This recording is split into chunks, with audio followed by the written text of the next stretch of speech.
That was weird. OBS kicked me out. And there was an encoding issue. So I'm just going to go ahead. I'm going to finish. I have no idea what this black box is. Why are you there? Why are you there? Why is this random black box here? Ah! That is weird. Yeah, there was like an encoding issue, so I'm not sure what happened. So I'm just hoping that this thing goes away eventually. Well, it kind of blacked out everything. Okay, so let me save this, I guess. I'm going to see if I play it. Okay, yeah, it seems that everything kind of wigged out. So I'm going to close that for a moment. I'm going to reopen it. And while it's reopening, I'm going to look at properties for this one.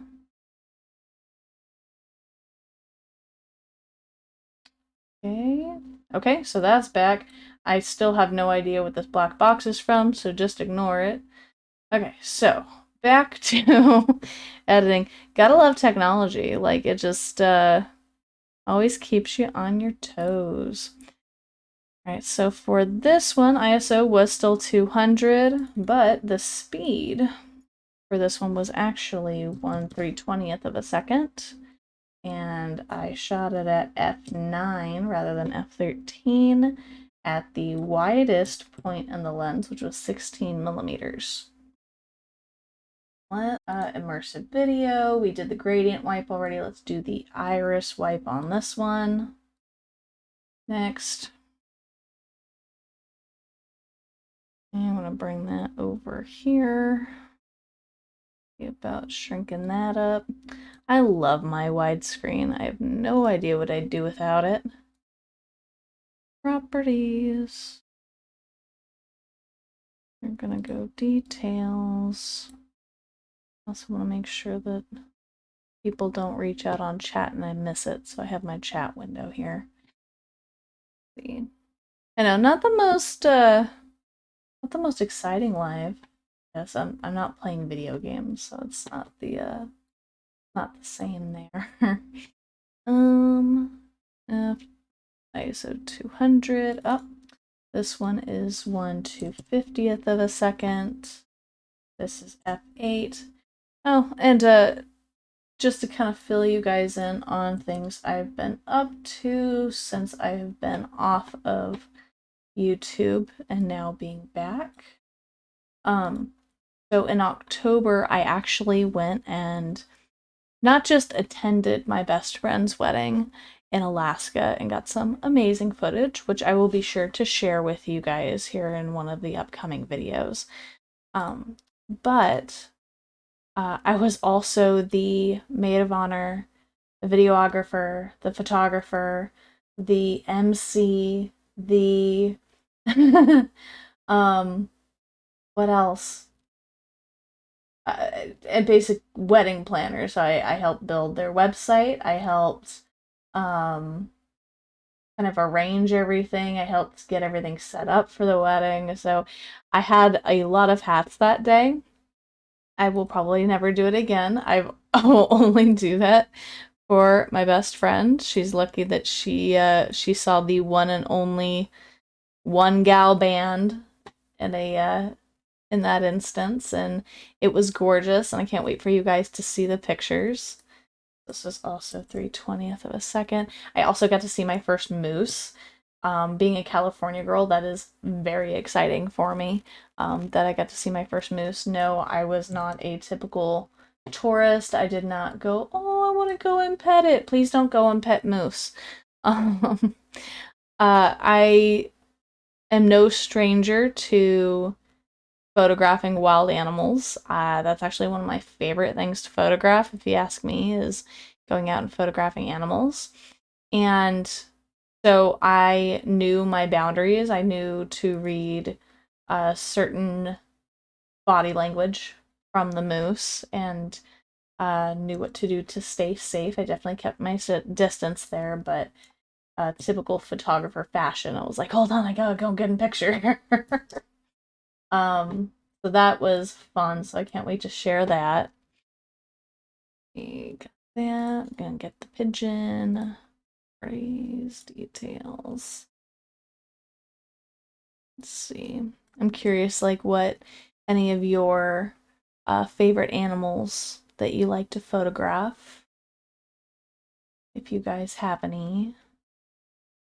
Or like, what is an animal in your area that people may not get to photograph every day? Like here in California, we have incredible amounts of pigeons and seagulls and dogs and cats and domesticated sort of animals and whatnot. If you go out like camping and stuff, then you might see a bear or something like that. But um, definitely you won't see a moose out here.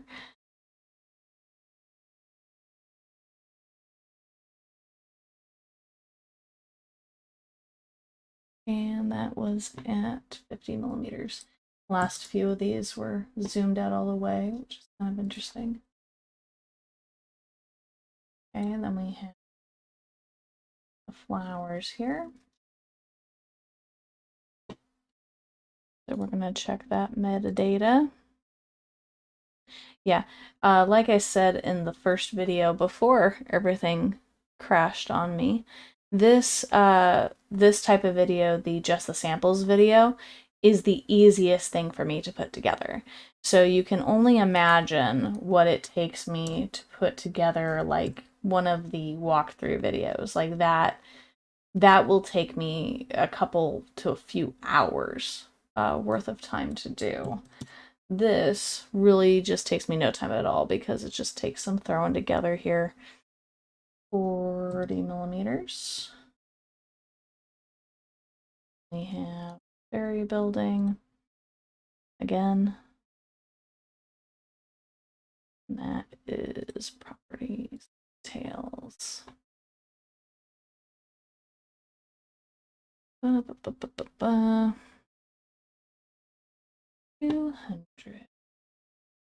500th of a second. F11. 40 millimeters. Okay. Tomatoes. Like, aren't these gorgeous tomatoes?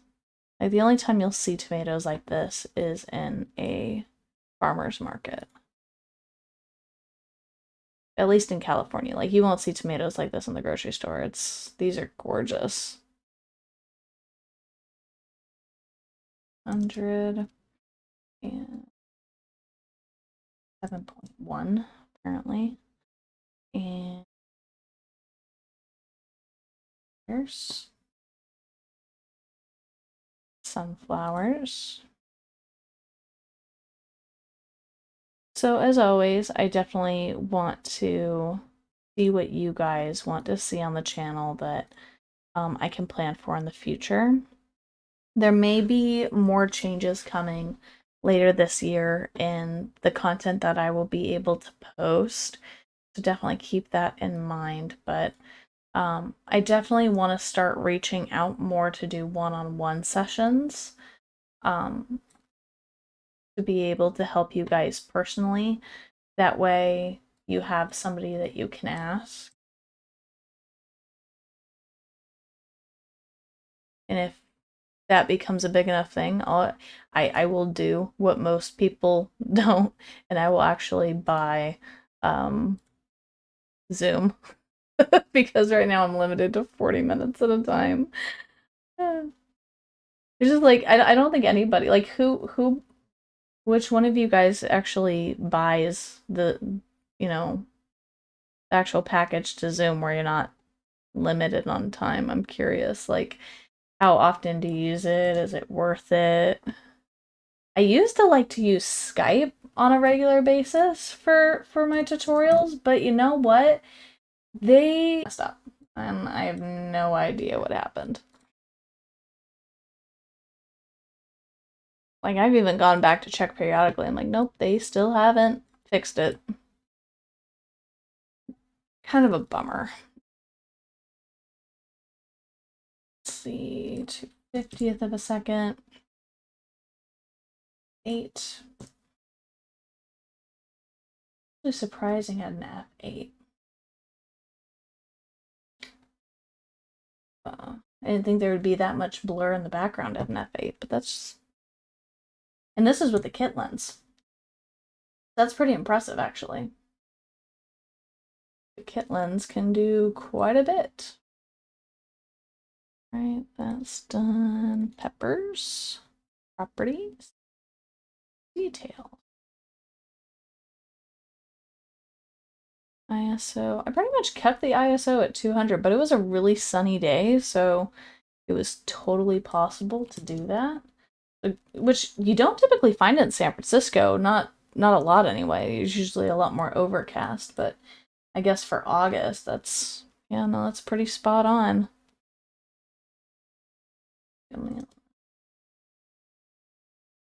So, how about the doggy? What settings was the doggy at? Let's see, what else did I do while I was on my hiatus?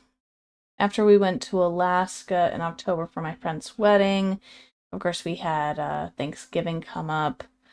I've actually been working pretty nonstop since December.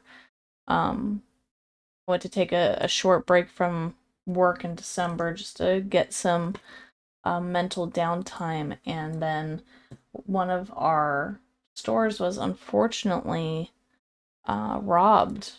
It was terrible. You know, we've had snatch and grabs happen in the past and everything, but this was more than we've ever seen before in a hands-on standpoint.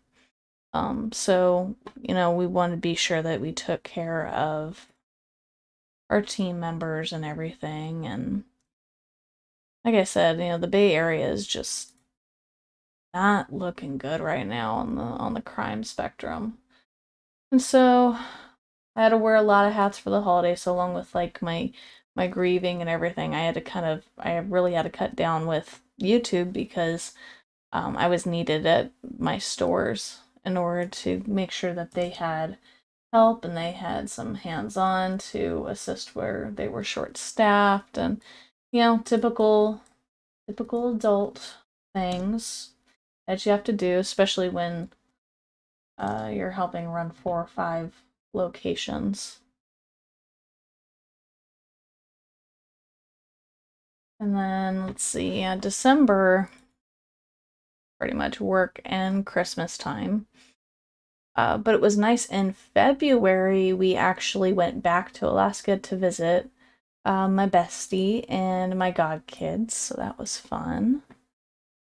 We got to see a hockey game, which had been a hot minute since we saw a hockey game, and it's a whole nother level in Alaska, which I'm sure it's the same way in like places like Michigan or Minnesota, because you know it's you get the snow out there and everything.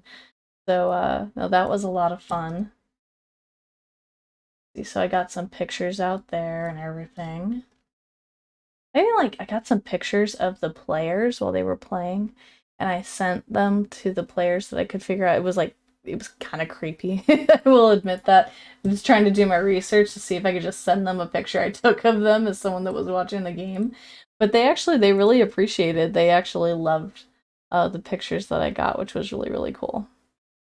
So if you ever do that and, you know, you're at a sports game or something, you go and try and find their Instagram profile, send them the pictures personally. I mean, it's a great way to kind of share your art, and you know, they get to see what you can do. And hey, they get a cool picture of themselves that they didn't expect. There's that skateboarder there. See what I took this at. This was ISO 200 still. Only 500th of a second, not bad. F11 at 50 millimeters. Not too shabby. Something about black and white. Let's see, we got that one there. Properties, details.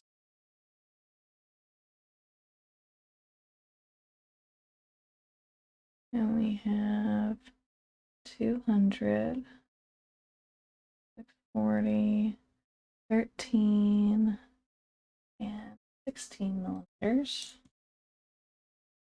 Now, typically on these, you can see how like the 640 is kind of blending into the line there on the photo. Before I cut all of these, I usually put a slight black ridge on all of the information there. So if it does have a white on white, it defines it. But because I cut them already, I'm just going to have to kind of select them all and add that afterward, which is fine. It's no big deal. Go properties, details, ISO 200, 500th of a second, f11, and 16 millimeters. I gotta upload my stuff to Shutterstock or something. Like, I got tons of pictures. So it's like, what am I gonna end up doing with these? You know, I think we all kind of deal with that if you are Shutter happy when it comes to going on trips or going for a walk or something. You're like, what do I do with all these pictures? I know that I have a couple of them on Shutterstock, but it's a matter of dedicating your time to putting it up there and creating a title, creating a description, and then it has to be accepted, and then you can organize it in your portfolio. So it's extra steps that you got to do. But hey, if somebody likes it enough, they can buy it.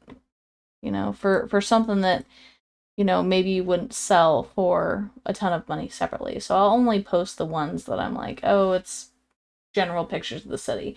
No one's probably going to pay me hundreds of dollars to have these on a canvas or something, So, but if a company wants to use it for an ad or on a card or whatever, hey, yeah, I'll take a couple bucks. Why not? 100, 160th, f13, and this one is actually 40 millimeters. Okay, what about this one here? Properties, details, ISO 200, 640, 13. This one is 40 as well. How about this one? Properties, details, ISO 200. This is 3/20th of a second. 9 and 16 millimeters.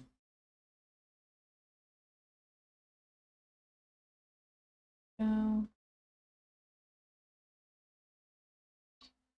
And this one, properties, details.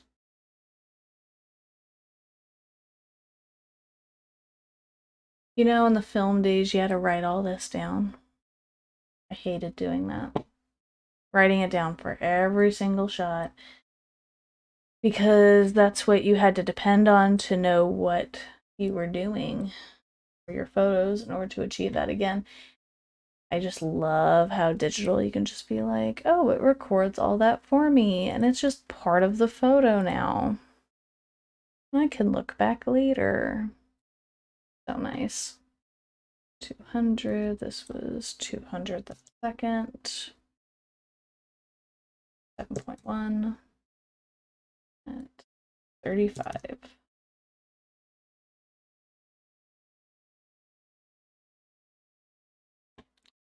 And we have this bit of street art is just gorgeous, and there's something about the clothes hanging from the window.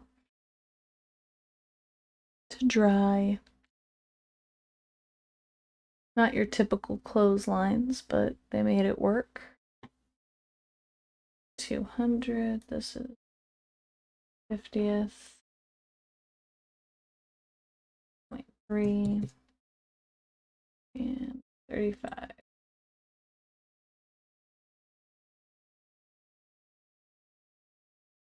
This was like outside a bar. There was like, this was the only shot that I could get without one of these broken off somehow.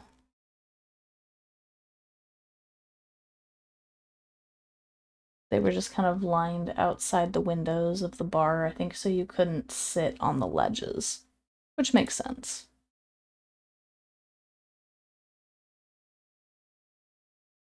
Yeah, so 200, this is 1/100th of a second. 6.3, 50 millimeters.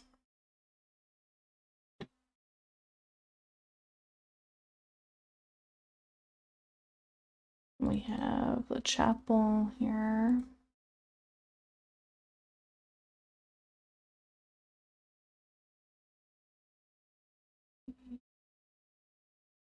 Hundred, 1/60th, f13, and millimeters.